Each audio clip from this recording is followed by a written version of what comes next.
Pourquoi les gens intelligents peuvent-ils agir stupidement? Est-ce que vous croisez souvent des gens qu'aucune preuve ne fait changer d'avis? Surtout quand il s'agit de politique, de vaccins ou le fait que la Terre est plate. Vous savez, ce président-là, c'est le méchant. Et quoi qu'il puisse dire, c'est mauvais. Même si c'est pour vous souhaiter bon anniversaire, c'est louche, il cache quelque chose. Eh bien, c'est peut-être la théorie de la stupidité qui est à l'œuvre. Une théorie qui pourrait bien expliquer pourquoi le monde tourne parfois carré. Restez bien jusqu'au bout, parce que cette vidéo pourrait bien changer votre regard sur la société. Et peut-être même sur vous-même. Moi, en tout cas, ça m'a éclairé sur beaucoup de choses que je vois depuis pas mal de temps. Alors la théorie de la stupidité, elle a été développée par Dietrich Bonhoeffer, et en plus du fait que son nom est assez difficile à placer au Scrabble, notre Dietrich, c'est un pasteur luthérien, théologien allemand, résistant au nazisme. Bref, pas exactement le mec qui choisit la facilité. En pleine Deuxième Guerre mondiale, Bonhoeffer s'est fermement opposé au nazisme. Son opposition n'était pas seulement intellectuelle, il s'est activement engagé contre le régime d'Hitler, notamment en s'opposant à sa politique antisémite et en aidant les Juifs à fuir vers la Suisse. Cet engagement lui valut d'être emprisonné par les nazis en 1943, et c'est durant cette période d'incarcération que Bonhoeffer a développé et affiné sa théorie de la bêtise. Il a observé directement les mécanismes du totalitarisme et la manière dont celui-ci exploitait une forme particulière de stupidité collective. Il s'est demandé comment son pays de poètes et de philosophes s'était transformé en une communauté de lâches, d'escrocs et de criminels. Il est arrivé à la conclusion que la bêtise est plus dangereuse que la méchanceté. Attention, pour lui, la bêtise, ce n'est pas un manque de QI ou de culture générale, quoique, il y en a certains qui peuvent cumuler, mais plutôt pour lui, la bêtise, c'est quand on arrête de penser par soi-même. Souvent parce qu'on suit le groupe, le chef ou les réseaux sociaux. Ça explique pourquoi des personnes par ailleurs intelligentes peuvent manifester cette forme de bêtise dans certains contextes, notamment collectifs.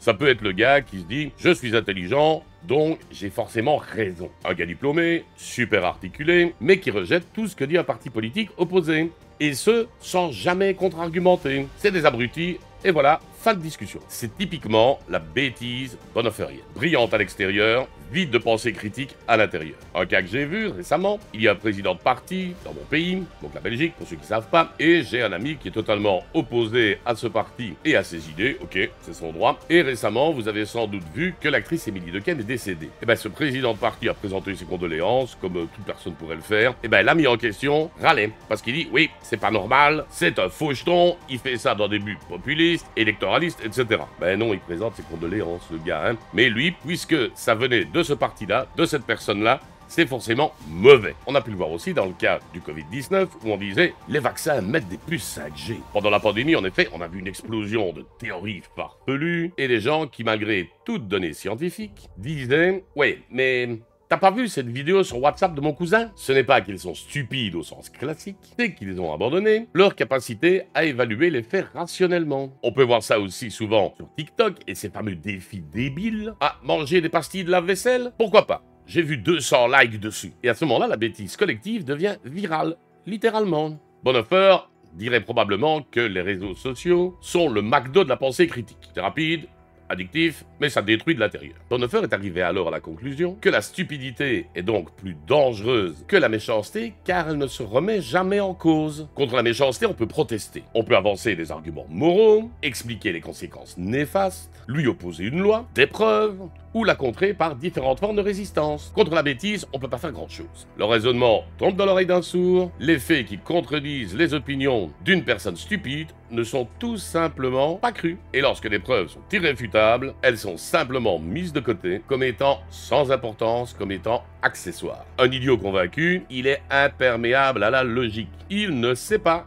qu'il ne sait pas. Et cela peut vous faire penser à l'effet Dunning-Kruger que j'ai vu dernièrement, qui explique ce genre de bêtises, cette forme où sur internet vous rencontrez des gens qui sont spécialistes en tout. Si vous ne savez pas exactement ce que c'est que l'effet Dunning-Kruger, vous pouvez aller regarder cette vidéo où je l'explique en profondeur. Et pour cette bêtise, c'est encore plus difficile actuellement de la contrer, car il est de plus en plus ardu d'avancer des arguments sans être étiqueté. Dans un cas relativement récent, les gens qui défendent le fait que Marine Le Pen ait été condamnée, automatiquement, ils sont catégorisés comme étant fachos. Même si vous êtes un avocat et que vous venez simplement expliquer que certaines procédures n'ont pas été respectées, peut-être, j'en sais rien, systématiquement, vous avez tort et vous êtes un fâcheux. Contre le stupide, on n'ose plus rien dire. Et c'est alors que la bêtise peut déboucher sur la méchanceté, ce qui évidemment le rend doublement dangereux. La personne stupide est satisfaite d'elle-même et étant facilement irritable, elle devient dangereuse et agressive. C'est ce que Bonhoeffer a constaté comme comportement dans son Allemagne de la Deuxième Guerre mondiale, où des gens sensés deviennent des monstres de violence et d'intolérance. Et ici, je ne parle pas des SS, non, je parle de Monsieur Tout-le-Monde, des gens qui sont allés dénoncer leurs voisins, détruire des commerces, approuver des déportations, etc. Et on peut encore le voir très souvent à l'époque actuelle. Moi, j'ai une connaissance sur le livre des visages, Facebook quoi, qui est pile dans cette théorie. Bon, d'accord, ce n'est pas non plus la quantité d'intelligence qui va la noyer. Mais bon, dans son cas, tout ce qui n'est pas de ses arguments ou de sa pensée est immédiatement considéré comme fâcheux. Et les réponses qu'elle publie sur les réseaux sociaux deviennent de plus en plus grossières et agressives. Et surtout vide de sens. Elle est même très fière et satisfaite d'elle-même de publier des screenshots de ses réponses dans lesquels elle arbore vraiment une agressivité et une grossièreté. Et comme je dis, elle en est vraiment fière, elle se croit la sauveuse du monde et qu'elle détient la solution ultime. Et le pire, c'est qu'il y a aussi des gens qui l'écoutent. Oui, elle a une chaîne Twitch aussi. C'est que c'est contagieux, cette stupidité, comme on va le voir bien vite. Et je suis persuadé que dans son cas, dans des circonstances qui seraient plus matérielles, ce serait la personne qui irait jeter des pavés dans des vitrines, qui saccagerait des voitures, sans réfléchir au mal qu'elle fait. C'est dans ses idées, c'est logique, elle défend ses opinions et elle ne pense pas au mal qu'elle cause aux gens qui, somme doute, n'ont rien à voir avec son combat. Vous imaginez donc jusqu'où ça peut aller. Si on aggrave de plus en plus la situation, je vous laisse imaginer vers quoi ça peut déboucher. Et cette idée de bêtise est particulièrement pertinente dans le cadre des régimes totalitaires. Ceux-ci exploitent souvent la stupidité collective pour mettre en œuvre leurs projets destructeurs. Les ascensions au pouvoir, qu'elles soient politiques ou religieuses, infectent de stupidité une grande partie de l'humanité. Et en effet, car on remarque que les personnes qui vivent dans la solitude manifestent moins souvent ce défaut que les gens qui vivent en groupe. La bêtise, quand on vit en groupe, la bêtise se répand alors comme une épidémie, surtout dans les groupes où les individus abandonnent leur capacité de réflexion critique. Cette contagion sociale explique comment des sociétés entières peuvent basculer dans des formes de pensée collective qui défient tout simplement la rationalité. Et bardaf, à ce moment-là, tous les excès sont possibles. Les personnes touchées par cette forme de stupidité collective deviennent fermées aux opinions divergentes et se retranchent derrière des slogans ou de la propagande. On n'a plus l'impression de parler à la personne elle-même, mais à des idées toutes faites. Vous allez toujours avoir les mêmes réponses, les mêmes arguments. Elles perdent ainsi non seulement leur autonomie intellectuelle, mais aussi leur capacité à résister aux manipulations idéologiques. Bonhoeffer a évidemment observé directement ce phénomène sous le régime nazi, où des individus commettaient des atrocités sans même réaliser la gravité de leurs actes. Et c'est ce qu'on a vu, cette observation met en lumière un aspect particulièrement troublant de la bêtise collective. Elle peut conduire des personnes ordinaires à participer à des actions moralement répréhensibles, tout en restant aveugles à leur nature véritable. Les régimes autoritaires comprennent intuitivement ce mécanisme et l'exploitent. Les régimes autoritaires exploitent souvent cette stupidité pour maintenir leur contrôle, en décourageant la critique et en promouvant le conformisme. C'est comme ça que ça marche. Il n'y a pas à discuter. Ils transforment alors les individus en simples instruments au service de leur idéologie. La bêtise devient ainsi à la fois un effet et un instrument de pouvoir. Et ça crée un cercle vicieux qu'il est bien difficile à briser. On peut le voir actuellement très souvent sur les réseaux sociaux. Le stupide accorde la vérité à un moment donné à l'idée la plus invraisemblable, à la conspiration la plus ridicule et à la proclamation la plus dangereuse. Les réseaux sociaux peuvent en effet servir d'amplificateurs de la bêtise. Par exemple, en propageant de manière virale des idées irrationnelles. Sur les réseaux sociaux donc, les idées invraisemblables, théories du complot, fake news, deviennent rapidement virales grâce tout simplement à leur capacité à attirer l'attention. Les utilisateurs, souvent sans esprit critique, acceptent ce contenu sans leur mettre en question. On l'a dit sur Insta, donc c'est bon, c'est la vérité. Les réseaux sociaux développent aussi une certaine imperméabilité au raisonnement. Selon Bonhoeffer, la bêtise est résistante aux faits et au raisonnement logique. Sur les plateformes numériques, on part dans des débats stériles où les faits sont ignorés ou rejetés comme des exceptions insignifiantes et seul l'émotionnel compte. Et également, ce qu'on constate sur les réseaux sociaux, c'est qu'il y a une saturation d'informations. Et ça rend évidemment plus difficile la distinction entre le vrai et le faux. Cette surcharge favorise l'acceptation massive des idées dominantes ou simplistes. C'est plus facile de croire ça plutôt que de réfléchir. Et les réseaux sociaux exploitent la bêtise collective pour manipuler les comportements. Les algorithmes favorisent le contenu émotionnel et polarisant, amplifiant les divisions et rendant les utilisateurs très prévisibles et faciles à contrôler. On va vous donner ce que vous avez envie de voir, et si en plus c'est sensationnel, mais ça marche encore mieux. On peut y retrouver des slogans simplistes et des solutions populistes, et toutes ces solutions trouvent un large écho sur les plateformes, créant un peu ce qu'on pourrait appeler des zombies sociaux. Ils suivent ces récits sans réflexion critique. J'ai vu cette histoire-là, c'est bon, je ne me pose pas de questions. Rappelez-vous, pendant la pandémie, toutes les fake news qui ont circulé, comme on a vu tout à l'heure, toutes ces bêtises ont été amplifiées par les réseaux sociaux, des gens ont répandu tout et n'importe quoi, et le pire, c'est qu'ils continuent encore à le croire. Sauf que maintenant, ils sont sans doute devenus spécialistes en géopolitique, vu ce qui se passe en Ukraine et en Israël. Mais bon, pensez aussi au marketing digital. Toutes les collectes de données que vous pouvez avoir sur Internet et toute cette surveillance généralisée, on va vous cibler dans des domaines que vous recherchez. Et là, évidemment, il faut développer une conscience critique des mécanismes qui cherchent à nous manipuler, à nous influencer. On ne peut pratiquement pas entrer dans un magasin ou même se promener dans des rues commerçantes sans être bombardé de sollicitations commerciales dans tous les sens.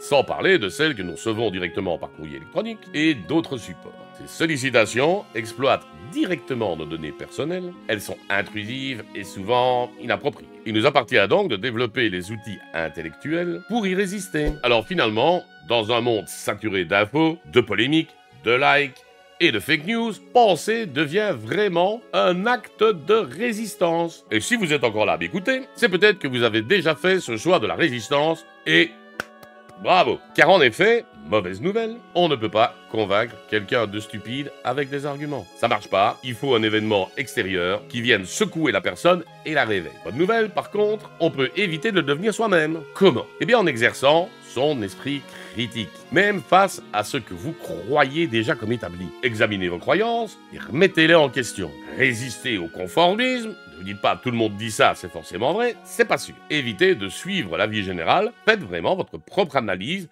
et votre propre critique des autres et de vous-même. Pour ce faire, il faut accepter la confrontation des idées. Quand quelqu'un n'est pas d'accord avec vous, c'est pas une menace, c'est une richesse. Il peut vous faire penser à des choses auxquelles vous n'avez pas pensé. Vous montrer que certaines choses auxquelles vous croyez ne sont peut-être pas nécessairement vraies. Et inversement. Et également, ne restez pas dans votre bulle. Allez écouter ce que dit l'autre camp, entre guillemets. Réfléchissez-y, même s'il n'a pas les mêmes idées que vous. C'est pas pour ça qu'il ne peut pas en avoir qui sont intéressantes. Il peut lâcher des choses auxquelles vous n'avez pas pensé. C'est pas nécessairement parce qu'il n'est pas du même opinion politique que vous, de la même religion, du même niveau intellectuel, que sais-je. Ça ne veut rien dire. Ne réfutez pas ses avis sous le simple fait qu'il est dans l'autre camp, simplement. Et formez-vous à la pensée et pas seulement à l'information. L'information, c'est bien, mais il faut les recouper, il faut analyser les différentes sources que vous avez pour arriver à vous forger votre propre opinion, votre propre avis, somme toute faire votre propre critique. Ne prenez pas gratuitement celle des autres. Alors maintenant que vous connaissez tout ça, je pense que vous pouvez remarquer que dans votre entourage, il y a des personnes qui sont déjà dans ce cas-là. Vous l'avez sans doute remarqué, que ce soit de nouveau sur les réseaux sociaux, dans votre groupe d'amis, famille, etc. Et vous comprenez maintenant mieux pourquoi ils sont comme ça. Alors, ne tombez pas dedans aussi. Et enfin, qu'est-ce qui est arrivé à Bonhoeffer? Eh bien, la vie a confirmé sa théorie. Il a été pendu le 9 avril 1945 sur ordre express d'Hitler. Juste une quinzaine de jours avant qu'il ne se suicide lui-même. Et également quelques jours avant que les soldats américains ne libèrent le camp dans lequel il était détenu. Était-ce une dernière tentative, une dernière preuve de montrer ce que fait la stupidité? Alors voilà, si cette vidéo vous a parlé, n'hésitez pas à la partager. C'est peut-être votre contribution à la lutte contre la stupidité collective. Et toute cette théorie de la bêtise, on peut la comparer, comme je le disais précédemment, à l'effet de Dunning-Kruger. L'effet de Dunning-Kruger, c'est une théorie qui explique pourquoi sur Internet, vous rencontrez toujours des experts en tout. Ils sont experts en Covid, puis après ils sont experts en football, et puis après ils sont experts, comme je le disais, en géopolitique. Mais non. Et en général, ce sont les gens qui y connaissent le moins, qui pensent qu'ils s'y connaissent le plus. Et bien cette théorie,